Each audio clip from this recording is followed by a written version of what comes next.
The morning sun filtered through the tall windows of Windsor Castle as Sergeant James Morrison adjusted his ceremonial uniform for what he thought would be another routine day. He had served as a Royal Protection Officer for 12 years, witnessing countless private moments and learning to blend into the background like expensive wallpaper. His reputation for discretion and loyalty had earned him positions guarding the most sensitive areas of the palace. Today felt different somehow. The staff moved with unusual tension, speaking in hushed whispers that died the moment he approached. Even Mrs. Henderson, the head housekeeper who had worked at the castle for 30 years, seemed nervous as she directed the cleaning crew around the Queen Consort's private sitting room. Camilla had requested absolute privacy for the entire afternoon, which was uncommon. Usually she maintained an open-door policy with her staff, but today she had specifically asked for no interruptions except in case of emergency. The request had come through official channels, signed by her private secretary and countersigned by security. Morrison took his position outside the ornate double doors of the Queen Consort's personal study, a room decorated with family photographs and personal mementos that told the story of her life, before and after joining the royal family. The corridor was unusually quiet, with other staff members being redirected to different areas of the castle for the day. Around 2 p.m, Morrison heard a car pulling up to the private entrance. Through the window, he recognized the familiar figure of Tom Parker Bowles, Camilla's son from her first marriage. Tom rarely visited during official hours, preferring family gatherings during weekends or holidays. His unscheduled appearance added to the mysterious atmosphere that had surrounded the castle all morning. Tom entered through the private entrance, bypassing the formal reception areas. Morrison noted his serious expression and the way he walked with purpose rather than his usual casual manner. There were no pleasantries exchanged with the staff, no stopping to chat with familiar faces. He headed straight toward his mother's study. Morrison stepped aside as Tom approached the doors. The young man paused for a moment, taking a deep breath before knocking gently. Camilla's voice called from within, and Morrison opened the door to allow Tom entry before resuming his position outside. The heavy doors muffled most sounds from within, which was exactly how they were designed. Royal privacy was sacred, and Morrison had trained himself not to listen to private conversations. However, his professional duty required him to remain alert to any signs of distress or danger, which meant he couldn't completely ignore what happened behind those doors. For the first hour, Morrison heard only the low murmur of conversation. Mother and son seemed to be catching up, their voices carrying the warmth typical of their close relationship. Occasionally he heard Camilla's distinctive laugh, which reassured him that whatever had prompted this unusual meeting wasn't immediately troubling. The afternoon wore on quietly. Morrison checked his watch periodically, noting that their conversation had been going on longer than typical family visits. Usually Tom's visits involved tea and light conversation before he moved on to other activities. Today's extended discussion suggested something more serious was being addressed. At around 4 o'clock, the tone inside the room began to change. Morrison couldn't make out words, but he could detect shifts in emotion through the rise and fall of voices. What had started as casual conversation seemed to be evolving into something more intense. Camilla's voice carried a note of concern that hadn't been there earlier. Morrison shifted his weight from one foot to the other, a habit he'd developed during long periods of standing guard. His training emphasized the importance of staying alert while respecting privacy, a delicate balance that had become second nature over the years. He focused on the corridor around him, watching for any unusual activity while remaining aware of the conversation behind the doors. The castle's afternoon routine continued around him. Staff members hurried past carrying tea services to other parts of the building, their footsteps muffled by thick carpets.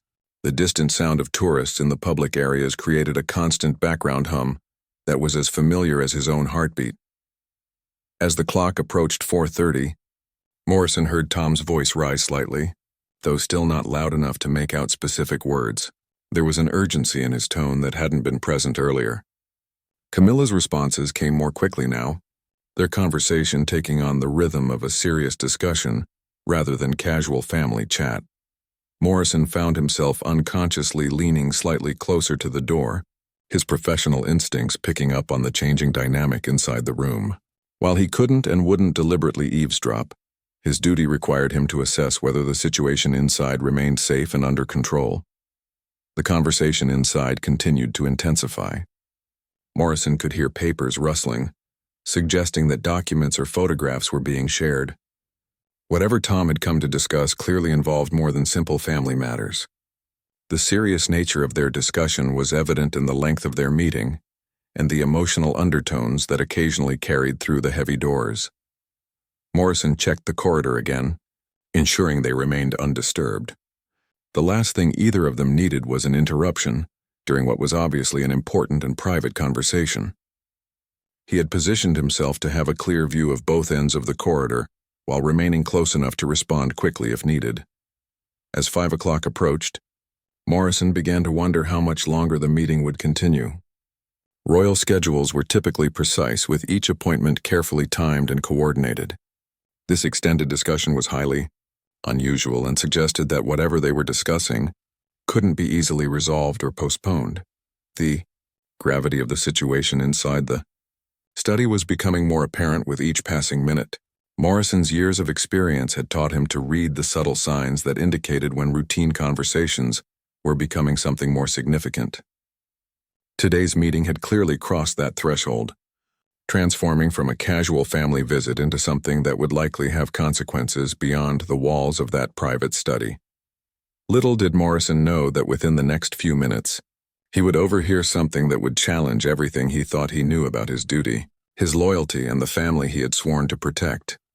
The clock in the corridor chimed 5 times, its deep resonance echoing through the empty hallway.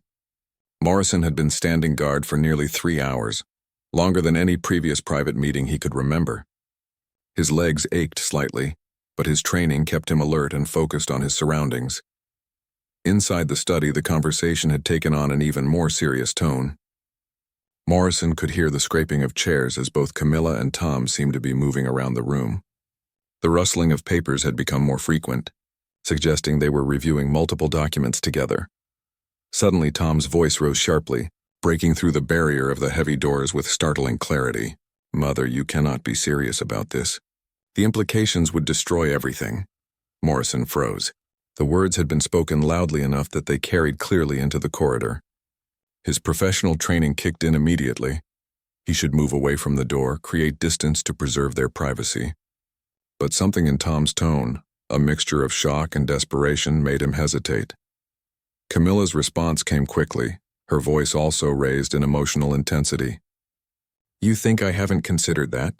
Do you think this decision is easy for me? But the truth has a way of coming out eventually, and it's better that we control how it happens." Morrison felt his heart rate increase. Whatever they were discussing had clearly reached a critical point. The emotion in both their voices suggested this wasn't a theoretical discussion but something immediate and pressing. His duty as a protection officer required him to assess whether intervention might be necessary. But the content of their conversation was making that assessment increasingly complicated. "The family will never forgive you," Tom said, his voice carrying a note of pleading. "Charles will never forgive you. This could end your marriage and everything you've worked so hard to build." Morrison's breath caught. The mention of the king by his first name in such a context sent chills down his spine. Whatever Camilla was considering clearly had the potential to affect the highest levels of the royal family.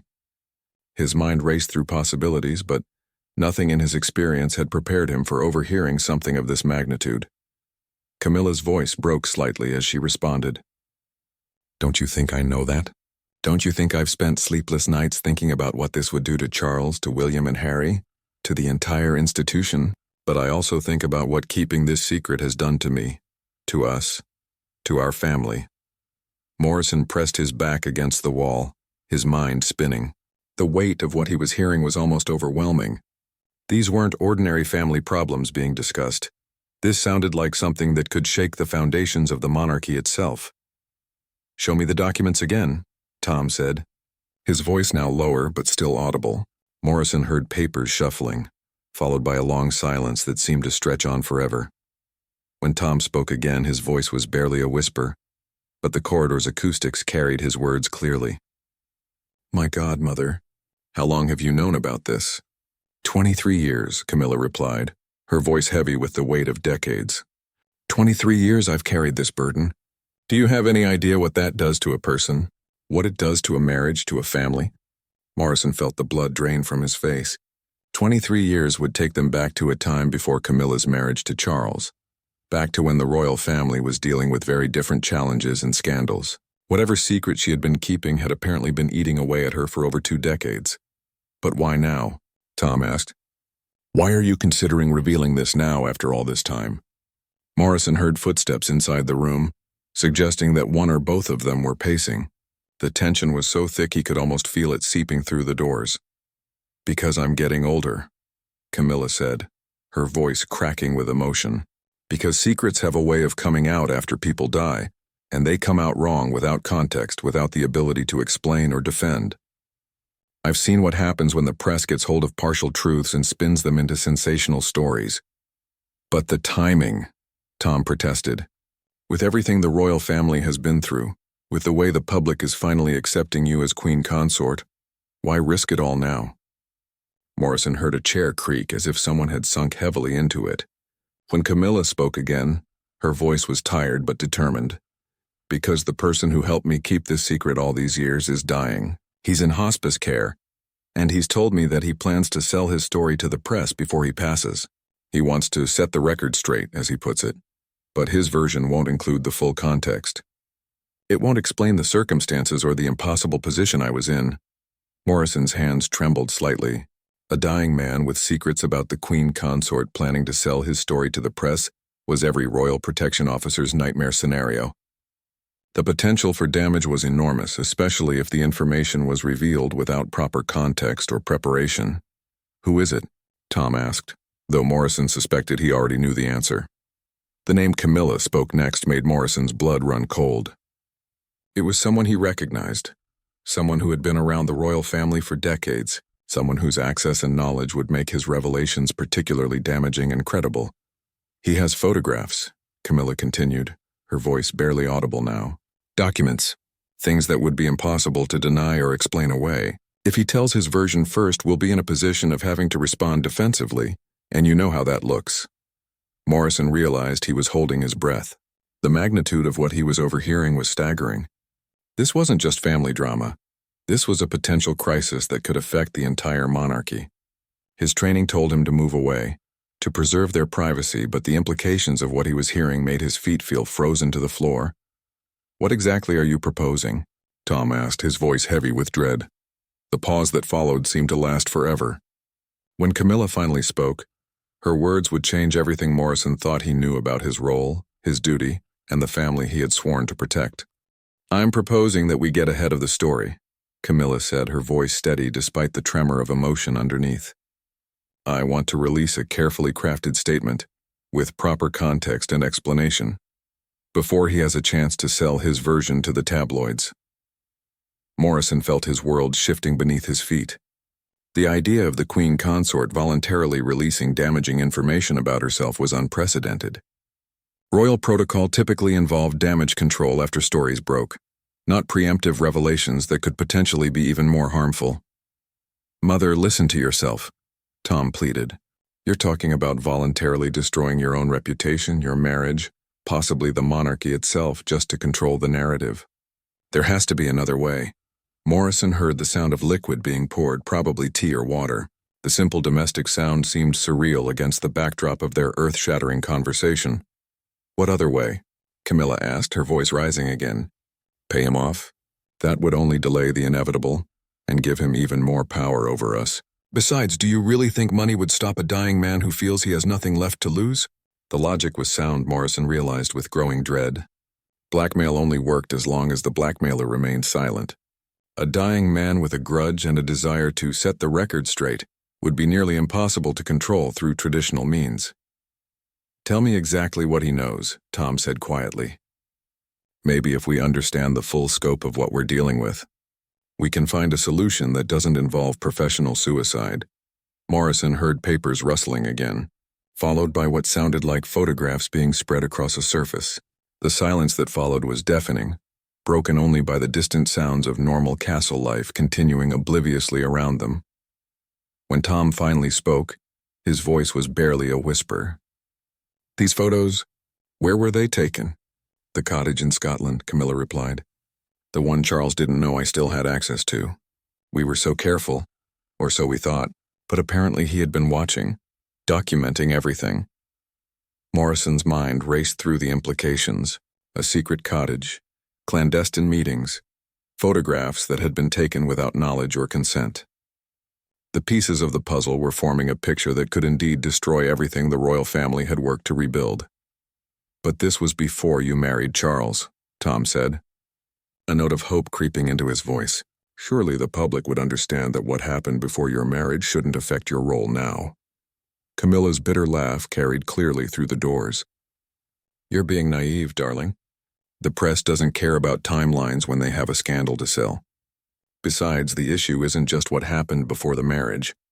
It's what I knew, what I chose not to reveal, and how that knowledge affected decisions I made afterward. Morrison felt a chill run down his spine. The implication that Camilla's secret had influenced royal decisions after her marriage to Charles added layers of complexity that could indeed threaten the stability of the monarchy itself. The Succession Act, Tom said suddenly, his voice filled with realization. Oh God, Mother, tell me this doesn't have anything to do with the line of succession. The silence that followed was answer enough. Morrison felt his knees go weak. The line of succession was sacred, the foundation upon which the entire constitutional monarchy rested. If Camilla possessed information that could call into question the legitimacy of that succession, the implications were staggering. It's not what you think, Camilla said quickly. The succession itself isn't in question. Charles is the rightful king, William is the rightful heir, but there are complications that could be misunderstood, taken out of context, used to create doubt where none should exist. Morrison tried to process what he was hearing, complications that didn't actually affect the succession, but could be misinterpreted to suggest they did, would be almost as damaging as actual threats to royal legitimacy. The monarchy's strength depended not just on legal right but on public confidence and support. Who else knows about this? Tom asked. Besides the dying man? Only 3 people in the world, Camilla replied. Myself, Charles, and one other person who has kept the secret all these years. Charles doesn't know that anyone else is aware of it, and he certainly doesn't know about the photographs or documents. Morrison's head spun. The king himself was unaware that evidence existed of whatever this secret was. The potential for him to be blindsided by revelations would only make the situation worse. You have to tell Charles before you do anything else, Tom insisted. Whatever you decide, he has a right to know what's coming. I know, Camilla said, her voice heavy with dread. That's the conversation I'm dreading most. How do you tell the man you love that you've been keeping a secret that could destroy everything he's worked for his entire life? Morrison heard movement in the room again, the sound of someone walking to a window. When Camilla spoke again, her voice seemed to come from farther away. The dying man gave me until the end of the month to make my decision. Either I release the information on my own terms with proper context and explanation, or he sells his story to whoever offers the highest price. He was quite clear that he intends to set the record straight either way. That's only 2 weeks, Tom said, panic creeping into his voice. 2 weeks to figure out how to handle something that could change everything. Morrison realized he was witnessing the royal family's worst nightmare unfolding in real time.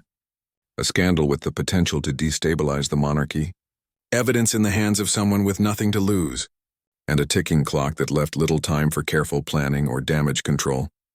There's something else, Camilla said, her voice dropping to barely above a whisper. Something I haven't told you yet. The silence that followed was pregnant with dread. Morrison found himself leaning imperceptibly closer to the door, knowing that whatever came next would likely be the most shocking revelation yet. When Camilla finally spoke, her words would shatter not only her son's understanding of their family's history, but also Morrison's faith in everything he thought he knew about the royal family he had sworn to protect. The third person who knows the secret, Camilla said, her voice so quiet Morrison had to strain to hear, is someone currently in the line of succession. The words hit the corridor like a physical blow. Morrison felt his stomach drop as the implications crashed over him. A member of the royal family, someone with a claim to the throne, was involved in whatever secret Camilla had been carrying for 23 years. Tom's sharp intake of breath was audible even through the heavy doors. Who? He managed to ask. I can't tell you that, Camilla replied. Not yet. Not until I decide how to handle this entire situation. But you need to understand that revealing this secret won't just affect Charles and me. It will devastate someone else who had no choice in the matter. Someone who has been living with the consequences of decisions made long before they could understand them. Morrison's mind raced through the possibilities. The line of succession included William, Harry, and their children, along with other members of the extended royal family. The idea that one of them was connected to Camilla's secret added layers of complexity that seemed almost impossible to navigate. This keeps getting worse, Tom said, his voice hollow. Mother, you're not just talking about your own reputation anymore. You're talking about potentially destroying multiple lives, multiple futures. Don't you think I know that? Camilla snapped, her composure finally cracking. Do you think I would be considering this if I had any other choice? I've spent over 2 decades protecting everyone involved, sacrificing my own peace of mind to keep this secret. But now I'm being forced into a corner by a dying man who wants to profit from our pain. Morrison heard the sound of crying, soft but unmistakable. The queen consort, usually so composed and dignified in public, was breaking down under the weight of her impossible situation. I'm sorry, she continued, her voice thick with tears. I don't mean to snap at you. This isn't your fault. None of this is your fault. But I need you to understand the position I'm in. If I do nothing, the story comes out anyway. But without context, without explanation, without any ability to protect the innocent people who will be caught in the crossfire. Tom's voice was gentle when he responded. Tell me about the photographs. How damaging are they, really? Morrison heard footsteps again, followed by the rustling of papers. Camilla must have been organizing the evidence that had been spread across her desk. They're explicit, she said finally. Not in a sexual way, but in terms of what they reveal about relationships, about secrets, about things that were happening, while the public believed something entirely different. They show meetings that officially never happened, conversations that could be misinterpreted, moments of intimacy that would be scandalous if taken out of context. But intimacy with whom? Tom pressed. If this person is in the line of succession, and if the photographs are intimate, it's not what you're thinking, Camilla said quickly. The intimacy is emotional, not physical. But in the context of royal protocol and public expectations, emotional intimacy can be just as damaging as physical scandal. Morrison tried to process this information. Emotional intimacy between Camilla and a member of the royal family, documented in secret photographs, connected to a secret she had kept for over 20 years. The possibilities were staggering and none of them were good. The dying man, Tom said suddenly. How does he fit into all of this? Was he involved in whatever happened, or was he just an observer? He was my confidant, Camilla replied, her voice heavy with regret. Someone I trusted completely, someone I thought would take my secrets to his grave. For 23 years, he's been the only person I could talk to about this burden, but apparently he's been documenting our conversations, keeping copies of documents I shared with him, even having me followed and photographed. Morrison felt a chill of recognition. This sounded like the classic betrayal scenario that royal protection officers were trained to watch for. Trusted confidants who turned into security risks were among the most dangerous threats the royal family could face. So he has everything, Tom said, his voice flat with resignation. Not just the original secret, but years of documentation about how it's affected you, how it's influenced your decisions, how it's shaped your relationship with the royal family. Everything, Camilla confirmed. Letters I wrote but never sent. Diary entries I shared with him during particularly difficult periods. Photographs from private moments I thought were completely secure. He has enough material to write a book, not just sell a story to the tabloids. Morrison realized that this was far worse than a simple scandal. This was a comprehensive threat that could provide months or even years of damaging headlines. The dying man possessed what amounted to a complete archive of royal secrets and vulnerabilities. There's more, Camilla continued, her voice barely audible now. The secret itself involves something that happened during a very turbulent time for the royal family. A time when decisions were being made that affected not just individuals, but the entire institution. The person in the line of succession who knows the truth has been living with the fear that it might come out someday. Morrison's throat tightened. Turbulent times for the royal family could refer to any number of crises over the past 2 decades. but the timing Camilla had mentioned earlier pointed to a particularly sensitive period in royal history. "Does this have anything to do with Diana?" Tom asked quietly. The silence that followed was deafening. Morrison felt as if the air had been sucked out of the corridor. Princess Diana's death was still a sensitive subject for the royal family, and any new revelations connected to that period would be explosive. When Camilla finally answered, her voice was so quiet Morrison could barely hear her. "It has everything to do with Diana." Morrison closed his eyes, understanding now why this secret had the power to destroy everything. Anything connected to Princess Diana, especially anything that had been hidden for over 2 decades, would not only devastate the royal family but could potentially undermine public support for the monarchy itself. The weight of what he was hearing was crushing. As a royal protection officer, Morrison had sworn an oath to protect the royal family from all threats, but he was now faced with a threat that seemed to come from within the family itself. His duty required him to report security risks, but reporting this conversation could potentially make the situation even worse. The sound of Tom's voice brought him back to the moment. "Mother, you have to tell me the whole truth. If we're going to figure out how to handle this, I need to know everything." Morrison held his breath, knowing that whatever came next would likely be the revelation that changed everything. Camilla took a shuddering breath before speaking. 3 weeks before Diana died, she came to see me, privately, secretly, at the cottage in Scotland. She was desperate, Tom. She knew about Charles and me, of course, but that's not why she came. She came because she had discovered something else, something that terrified her. Morrison felt the corridor spin around him, a secret meeting between Camilla and Princess Diana just weeks before her death was the kind of revelation that could reshape public understanding of everything that happened during that period. Diana had been investigating her own security arrangements, Camilla continued. She was convinced that someone was watching her, following her, documenting her every move. She was right, but it wasn't who she thought it was. Tom's voice was tight with tension. "Who was it?" "Someone within the royal household. Someone with access to information about her movements, her relationships, her private conversations." Diana had uncovered evidence of systematic surveillance that went far beyond normal security protocols. Morrison's blood ran cold. Unauthorized surveillance of a member of the royal family was not just a security breach, but a potential criminal act. If such surveillance had been taking place in the weeks before Diana's death, the implications were staggering. "She brought the evidence to me because she didn't know who else she could trust," Camilla said, her voice breaking. She was afraid that if she went to Charles or to official security channels, word might get back to whoever was behind the surveillance. "She thought I was the only person who might help her without ulterior motives." "What did you do?" Tom asked, though Morrison could hear the dread in his voice. "I helped her," Camilla replied simply. "We spent hours going through the evidence together. Photographs of her private meetings, recordings of phone conversations that should have been secure, detailed logs of her movements that could only have been compiled by someone with inside access." Morrison tried to process this information. The idea that Princess Diana and Camilla had worked together to investigate unauthorized surveillance just weeks before Diana's death was revolutionary. The public had always believed their relationship was purely antagonistic. Who was behind it? Tom pressed. "That's where it gets complicated," Camilla said.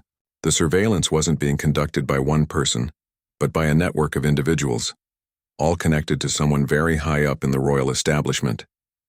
Someone who had been documenting not just Diana's activities, but the activities of several family members." Morrison felt sick. A surveillance network operating within the royal household, targeting multiple family members, suggested corruption at the highest levels of the institution he had devoted his career to protecting. "The member of the royal family who knows the truth," Camilla continued, "was one of the other targets. This person had also been under unauthorized surveillance, and Diana had uncovered evidence of it during her investigation." "How long had this been going on?" Tom asked. "Years," Camilla replied. "Possibly decades. The evidence Diana found suggested that this surveillance network had been operating since at least the early 1990s, possibly earlier. They had files on everyone: Charles, Diana, Andrew, Edward, even the Queen herself." Morrison's legs felt weak. The scope of the alleged surveillance network was beyond anything he could have imagined. If such a network had existed and operated for years without detection, it represented a fundamental failure of royal security. "After Diana died," Camilla continued, I was left with all this evidence and no idea what to do with it. The person who had been helping Diana investigate was terrified that revealing the truth might somehow be seen as dishonoring her memory or causing more pain for her sons. Morrison realized that the person in the line of succession who knew the secret must have been closely connected to Diana, possibly even one of her sons. The emotional complexity of the situation was staggering. "So you kept quiet," Tom said, understanding dawning in his voice. "I kept quiet to protect everyone involved," Camilla confirmed. Diana was gone, and exposing the surveillance network wouldn't bring her back. But it would have destroyed careers, reputations, and potentially destabilized the entire monarchy during an already difficult time. "But the person who was running this surveillance network," Tom said, "what happened to them?" Camilla's laugh was bitter. "That's the most frustrating part of all of this. We never definitively identified who was at the top of the network. Diana died before we could complete the investigation. All we had were pieces of evidence pointing to someone with very high-level access, but not enough to prove who it was." Morrison felt a chill of understanding. An unresolved investigation into royal surveillance with evidence but no definitive culprit would be a security nightmare. The threat could still exist, and there would be no way to neutralize it without knowing who was responsible. "The dying man," Tom said suddenly. "He's part of this, isn't he?" "He was one of my contacts during the investigation," Camilla admitted. "Someone I thought I could trust to help me understand what Diana had uncovered. For 23 years I believed he was helping me protect everyone involved, but now I realize he may have been documenting everything for his own purposes." Morrison understood now why this secret was so dangerous. It wasn't just about past events, but about ongoing vulnerabilities.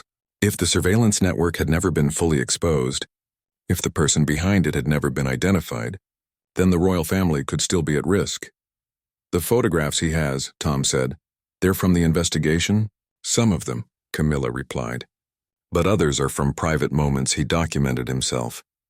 Meetings I had with the other person who knows the truth. Conversations where we discussed what to do with Diana's evidence. Moments when we were trying to decide whether to reveal what we knew." Morrison realized that the dying man had been playing a long game, positioning himself as a trusted confidant while actually creating his own archive of royal secrets. The level of betrayal was breathtaking. "Mother," Tom said quietly, "if you reveal this secret, you're not just exposing what happened 23 years ago. You're potentially putting current members of the royal family in danger. If the surveillance network was never fully dismantled, if the person behind it is still out there." "I know," Camilla said, her voice heavy with the weight of impossible choices. "That's what makes this decision so agonizing. Staying silent protects everyone in the short term, but if the dying man releases his version of events, he could expose everyone anyway, without any context or protection for the innocent people involved." Morrison heard movement in the room again, followed by the sound of papers being gathered. The conversation seemed to be reaching a crucial point. "There's one more thing," Camilla said, her voice barely audible. "Something I haven't told anyone, not even the other person who knows the secret." The silence that followed was heavy with anticipation. Morrison found himself holding his breath, knowing that whatever came next would likely be the most shocking revelation of all.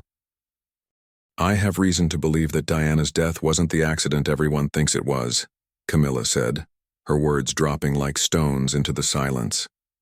Morrison felt the world tilt beneath his feet. The suggestion that Princess Diana's death might not have been accidental was the kind of revelation that could not only destroy the royal family, but potentially trigger a constitutional crisis. Tom's voice was barely a whisper. "What do you mean?" "The night before she died, Diana called me," Camilla continued, her voice shaking. She was terrified. She said she had finally identified the person behind the surveillance network, and she was planning to expose everything when she returned to London. She had arranged a meeting with a journalist, someone she trusted to tell the story properly. Morrison gripped the wall behind him for support. If Princess Diana had been planning to expose a surveillance network operating within the royal household, and if she had identified the person responsible, then her death just hours later took on a sinister dimension that had never been publicly explored. "She never made it to that meeting," Tom said, understanding flooding his voice. "She never made it to that meeting," Camilla confirmed. "And all the evidence she had gathered, all the documentation we had worked on together, disappeared after her death. Her personal effects were sanitized before they were returned to the family. Morrison's mind raced through the implications. Evidence disappearing after a royal death suggested official involvement in a cover-up. The idea that someone within the royal establishment might have had motive to silence Diana permanently was almost too horrific to contemplate. "But you don't have proof," Tom said, though his voice suggested he desperately wanted to believe his mother was wrong. "I have fragments," Camilla replied, "pieces of evidence that Diana had hidden in different locations as insurance. She was paranoid about someone discovering her investigation, so she scattered the documentation. After her death, I managed to recover some of it before it could be found and destroyed." Morrison heard papers rustling again, followed by what sounded like a safe being opened. Camilla had apparently been keeping physical evidence hidden in her private study all these years. "These are photocopies of the original documents Diana found," Camilla explained. "Financial records showing payments to individuals for surveillance services, communication logs that prove coordination between multiple people, and most damning of all, a recorded conversation between two of the surveillance operatives discussing permanent solutions to what they called the Diana problem." Morrison felt bile rise in his throat. A recorded conversation discussing permanent solutions regarding Princess Diana, found just weeks before her death, was evidence of a conspiracy that could shake the foundations of not just the monarchy, but the entire British establishment. "The recording," Tom said, his voice hollow. "How clear is it? Could it be misinterpreted?" "It's crystal clear," Camilla replied grimly. "And it mentions specific details about Diana's planned movements that night in Paris. Details that were supposed to be secret, known only to her closest security team." Morrison's knees nearly buckled.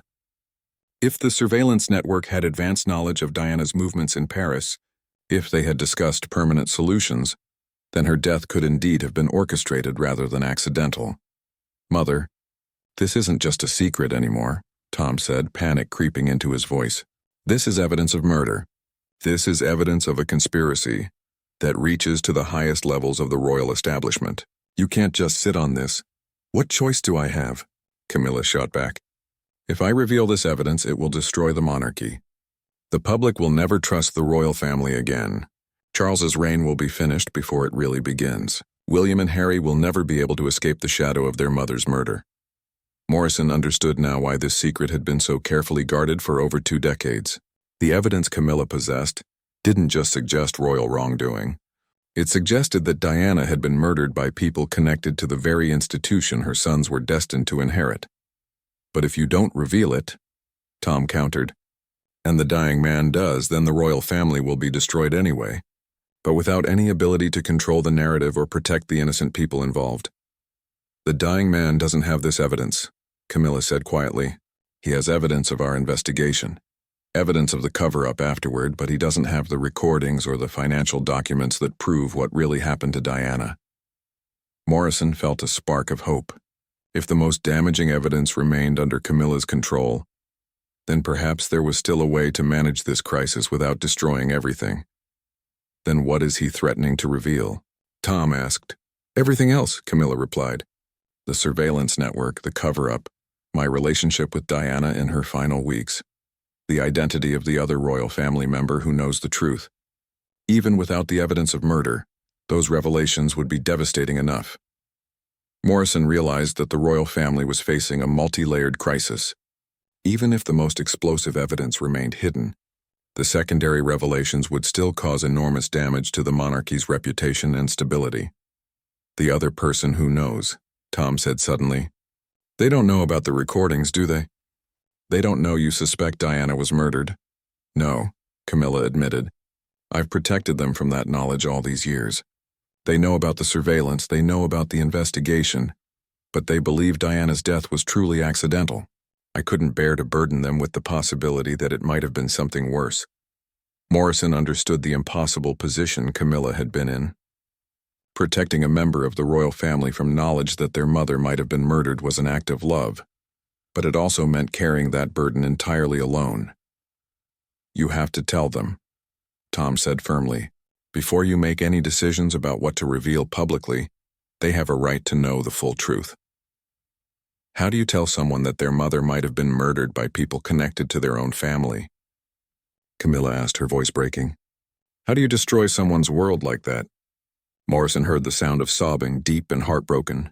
The queen consort, who had maintained her composure through scandal after scandal over the years, was finally breaking under the weight of secrets that no one should have to carry alone.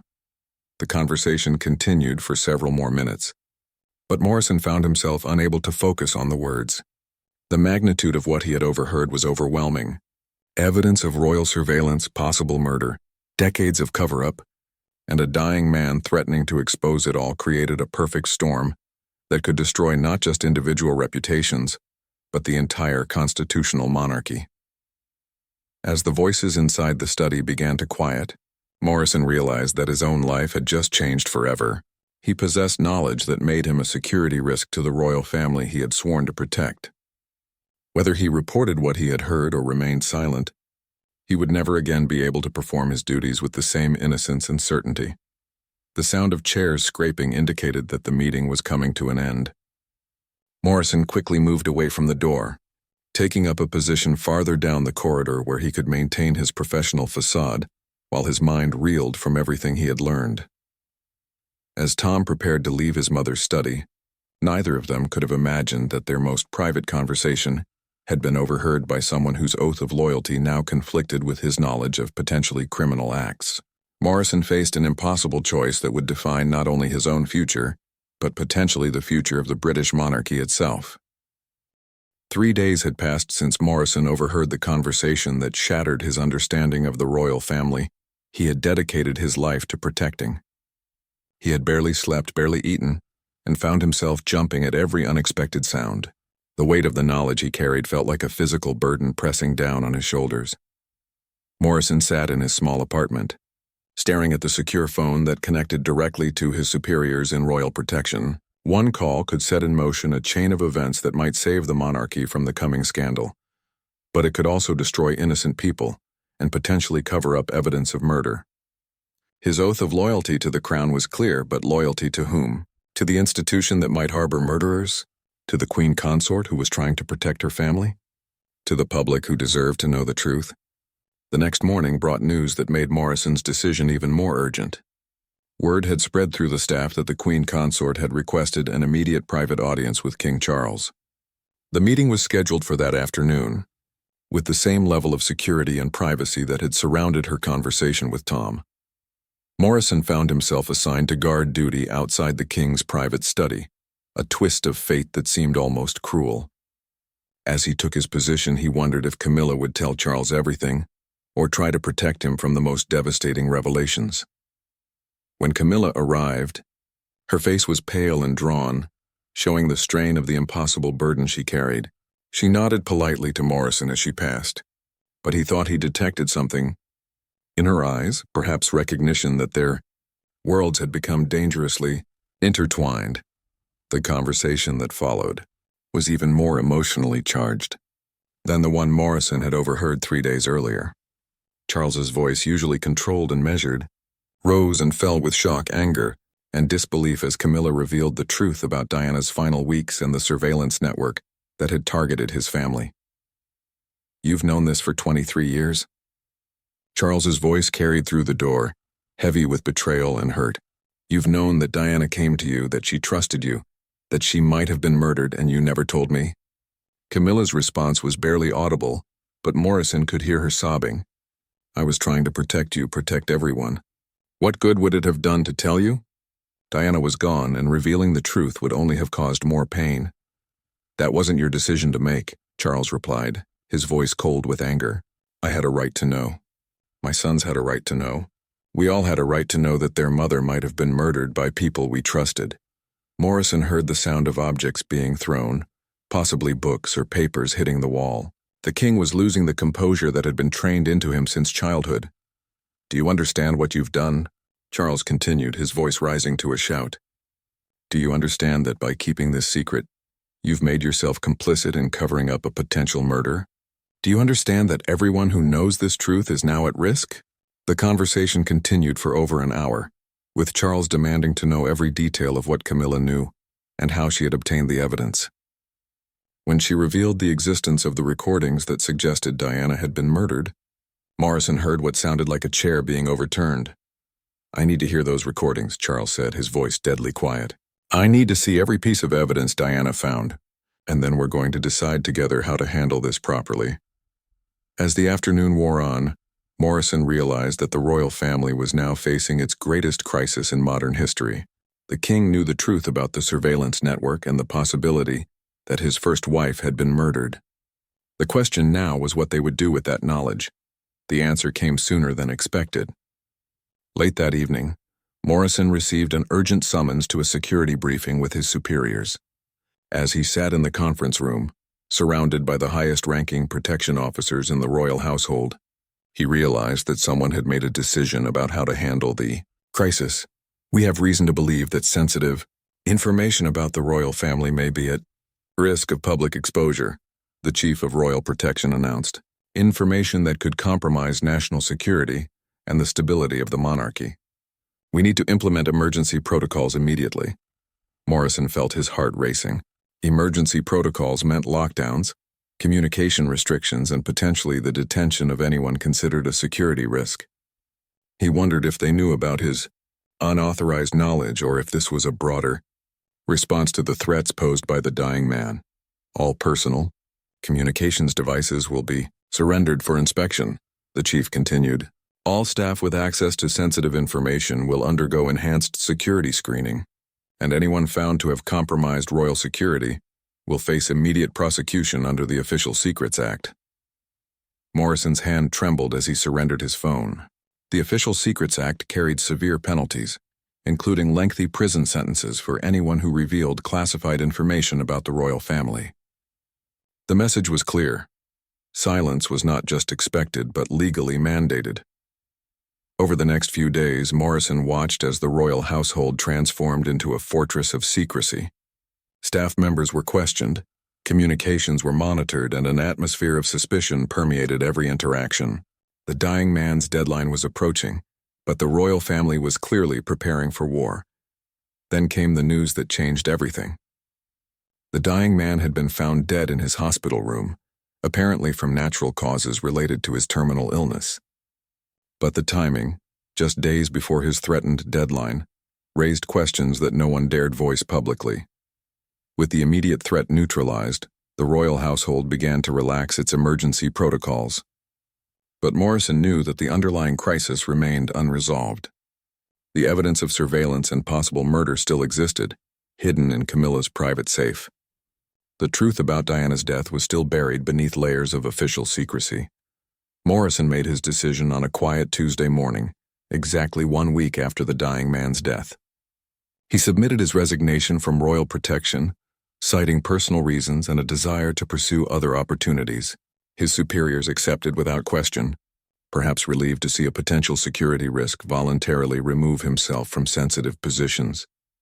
As Morrison cleaned out his desk and prepared to leave the castle that had been his world for 12 years, he reflected on the impossible position he had been placed in. He had sworn an oath to protect the royal family, but protecting them from the truth might mean protecting them from justice.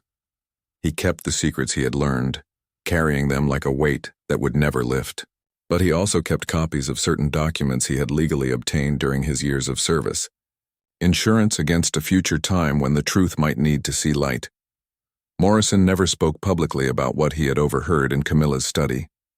The Official Secrets Act ensured his silence, and his own conscience demanded that he protect the innocent members of the royal family, who had been victims rather than perpetrators. But sometimes, late at night in his new life far from the castle, Morrison wondered if his silence made him complicit in the same cover-up that had protected murderers for over 2 decades. He wondered if Princess Diana would have wanted the truth buried forever to protect her sons, or if she would have demanded justice regardless of the cost. The royal family continued on, their public face unmarked by the crisis that had nearly destroyed them.